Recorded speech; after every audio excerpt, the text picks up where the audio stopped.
أحيا الآلاف من أتباع أهل البيت عليهم السلام النازحون في مخيم بردرة الشمالي محافظة الموصل العراقية من الشبك والتركمان والأكراد والإيزيديين ذكرى عاشوراء الإمام الحسين عليه السلام، ذكرى انتصار الدم على السيف. يهمنا بمقولة كل أرض كربلاء وكل يوم عاشوراء. ارتئينا نحن المهجرين في مخيمات بردرش التابعة لمحافظة نينوى أن نقيم المجالس الحسينية ورغم التهجير الذي حصل لنا. وتختلف مراسيم هذا العام عن سابقاتها في محافظة الموصل، فأن جميع المشاركين هنا هم النازحون الذين تركوا ديارهم وبيوتهم بسبب عناصر إرهابية تكفيرية تدعي الإسلام، وهم هنا يستحضرون الظلم الذي وقع على أهل البيت الإمام عليه السلام وعمليات السلب والتهجير التي مورست بحقهم من قبل جنود آل أمية، ويستلهمون منها معاني الصمود والتضحية لمواجهة اليوم هذه الفئة الظالمة. اليوم حضرنا شيبا وشبابا، نساء وأطفالا،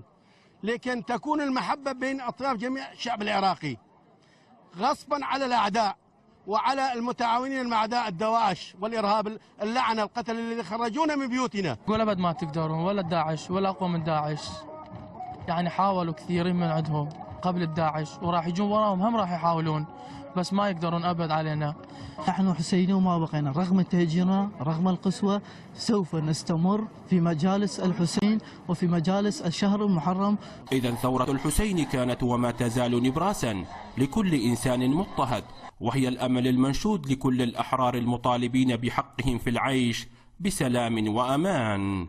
من مخيم بردرة الشمالي محافظة الموصل العراقية، علي شبكي، العالم.